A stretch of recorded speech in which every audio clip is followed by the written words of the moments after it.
Dear student अस्सलाम वालेकुम। Welcome to my YouTube channel Qasmi CS academy.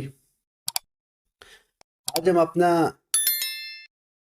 C++ programming basic to advance for beginner एक course start कर रहे हैं। ये कोर्स मैंने डिज़ाइन किया है class second year federal board, Punjab board और जो BS के स्टूडेंट हैं जिन जो C++ प्रोग्रामिंग पढ़ रहे हैं उनके लिए मैंने इसको डिज़ाइन किया। चलिए स्टार्ट करते हैं अपना लेक्चर। स्टूडेंट जो बुक में आपको रिकमेंड करूंगा, जो क्लास सेकेंड ईयर के स्टूडेंट है जो फेडरल बोर्ड से हैं, उनकी जो नेशनल बुक फाउंडेशन है या IT सीरीज़ की बुक है वो ले सकते हैं। ठीक है।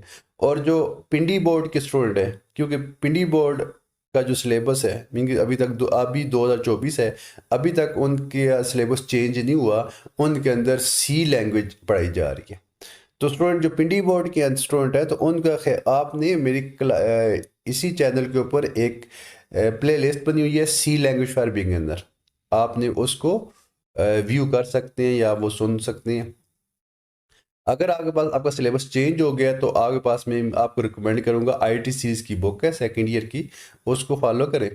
ठीक है। और इसके अलावा जो BS के स्टूडेंट हैं वो IT सीरीज़ की बुक भी ले सकते हैं या ऊप्स की कोई बुक है ऑब्जेक्ट ओरिएंटेड प्रोग्रामिंग की, वो भी ले सकते हैं, तो उसको आप फॉलो कीजिएगा। आते हैं आज के लेक्चर के अंदर। आज के लेक्चर के अंदर मैं जो टॉपिक डिस्कस करूंगा वो इंट्रोडक्शन टू कंप्यूटर होगा। Why need to learn computer programming language, कि हमें प्रोग्रामिंग लैंग्वेज लर्न की क्यों ज़रूरत पड़ती है, कंप्यूटर प्रोग्राम क्या होता है, कंप्यूटर सॉफ्टवेयर क्या है, difference between computer program and computer software. Computer computer is a machine that execute instruction to perform a specific task. बच्चे आपको पता है कि कंप्यूटर एक मशीन है। हम तो बड़ा कहते हैं कि एक इंटेलिजेंट मशीन है। ठीक है। हमारे काम बहुत आसानी के साथ कर रही है। ठीक है, हमारी ज़िंदगी को उसने बड़ा आसान बना दी है। ठीक है। तो लेकिन आपको आपके माइंड में ये बात पता होनी चाहिए, कंप्यूटर जस्ट एक मशीन है। जैसे आपकी गाड़ी है, ये भी एक मशीन है। ठीक है। इसके अलावा घर के अंदर मुख्तलिफ मशीनों से आपका वास्ता पड़ा है। वो वॉशिंग मशीन होगी, ये सारी मशीनें हैं। ठीक है। इनका हमें बेनिफिट ये होता है कि हमारे काम कर देती हैं, आसान कर देती हैं, कम टाइम में कर देती हैं। ठीक है। हमें इतनी मेहनत नहीं करनी पड़ती। तो कंप्यूटर भी जस्ट मशीन है। अब मशीन, ये जो मशीन है इसका काम जस्ट ये है कि इसको हम क्या देंगे, इंस्ट्रक्शन देंगे और ये करेगी, उस इंस्ट्रक्शन को एग्जीक्यूट कर देगी और उन्हीं इंस्ट्रक्शन को एग्जीक्यूट करेगी जिसको ये अंडरस्टैंड कर सकेगी। ठीक है। और अगर वो जिस इंस्ट्रक्शन को अंडरस्टैंड नहीं करेगी तो ऑटोमेटिकली उसको एग्जीक्यूट नहीं करेगी। जैसे कि आपको पता है कि कंप्यूटर किस पे चलता है, वोल्टेज पे चलता है। और वोल्टेज में दो ही लेवल होते हैं, एक लो लेवल होता है और एक हाई लेवल होता है।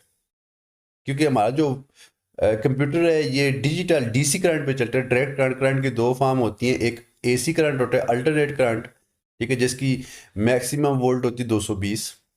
और जो DC करंट होता है इसकी वोल्ट होती है 12। अब लो वोल्टेज हम उसको कहते हैं जिसको कंप्यूटर डिटेक्ट नहीं कर पाता।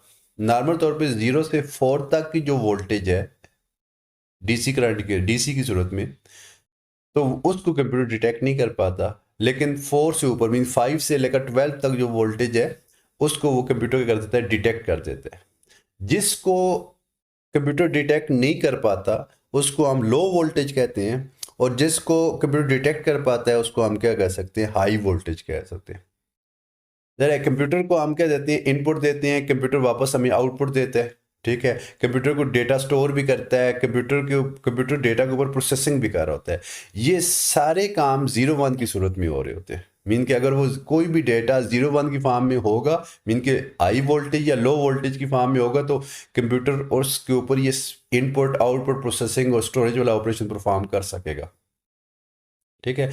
तो हमें ये समझ आ गई कि कंप्यूटर के अंदर जितना भी डेटा होगा वो 0 1 की फॉर्म में होगा, तो कंप्यूटर उसको अंडरस्टैंड करेगा और जब अंडरस्टैंड करेगा तो उनको क्या कर देगा, एग्जीक्यूट करेगा। तो हमें समझ आ गई कंप्यूटर को हमने कोई भी जो इंस्ट्रक्शन देनी है वो किस किस फॉर्म में देनी है, 0 और 1 की फॉर्म में देनी है।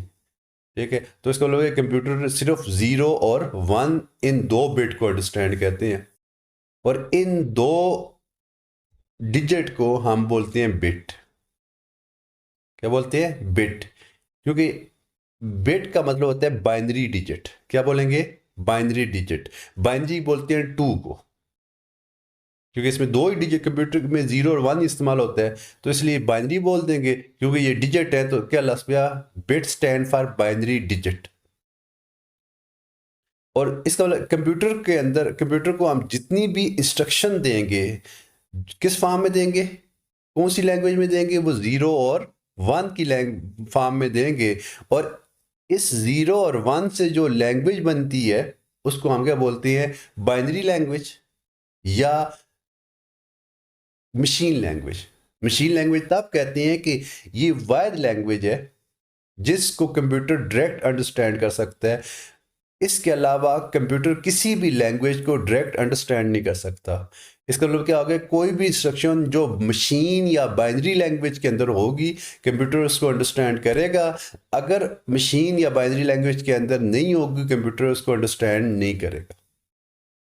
क्या हमारे पास या तो हम डायरेक्ट जीरो वन की फॉर्म में डेटा देंगे, अगर हम जीरो वन की फॉर्म में नहीं, अगर ए बी सी या किसी one two three four five की फॉर्म में दे रहे हैं, तो इस वन टू थ्री या ए बी सी को पहले जीरो वन की फॉर्म में क्या करना पड़ेगा, कन्वर्ट करना पड़ेगा, तब कंप्यूटर उसको करेगा, एग्जीक्यूट करेगा।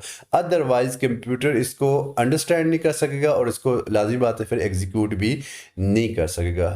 तो यहाँ से हमें एक बात क्लियर होगी, कंप्यूटर सिर्फ और सिर्फ किस पे काम करता है, मशीन लैंग्वेज पे काम करता है, ठीक है, और या बाइनरी लैंग्वेज को अंडरस्टैंड करता है, इसके अलावा किसी और लैंग्वेज को अंडरस्टैंड नहीं करता।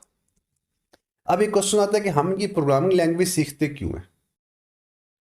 जैसे कि आपको पता है कंप्यूटर एक मशीन है और मशीन को हमने क्या देनी है, इंस्ट्रक्शन देनी है, और वो इंस्ट्रक्शन क्या करेगा, एग्जीक्यूट करेगा, जिससे क्या होगा, कुछ काम परफॉर्म होंगे। अब हमने कंप्यूटर से कोई काम परफॉर्म करवाना चाहते हैं तो उसको हम क्या करेंगे, उस टाइप की क्या देंगे, इंस्ट्रक्शन देंगे, ठीक है, और जिससे हमारे काम क्या होते जाएंगे, परफॉर्म होते जाएंगे, ठीक है। अब ये जो इंस्ट्रक्शन है आपको किसी लैंग्वेज के अंदर देनी होंगी। लैंग्वेज के अंदर रूल होते हैं कि हमने कंप्यूटर को इंस्ट्रक्शन किस फॉर्म में देनी है जिसको क्या कर सके, वो अंडरस्टैंड कर सके, ठीक है। इस तरह, या अगर वो मशीन लैंग्वेज में है फिर तो कंप्यूटर उसको अंडरस्टैंड कर लेगा। अगर मशीन के अलावा किसी और लैंग्वेज में है, अगर आप मशीन में नहीं दे सकते, अगर उसमें कोई प्रॉब्लम है, इंशाल्लाह हम डिस्कस करेंगे, तो फिर इसके अलावा हमारे पास कुछ और लैंग्वेज भी है, हम पर असेंबली है, सी प्लस प्लस है, ठीक है।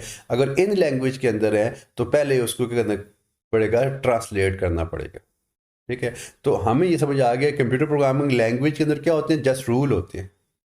वो रूल हमें बताते हैं कि हमने वो प्रोग्राम उस लैंग्वेज के अंदर कैसे लिखना है ताकि कंप्यूटर उसको अंडरस्टैंड कर सके या उसको रन कर सके।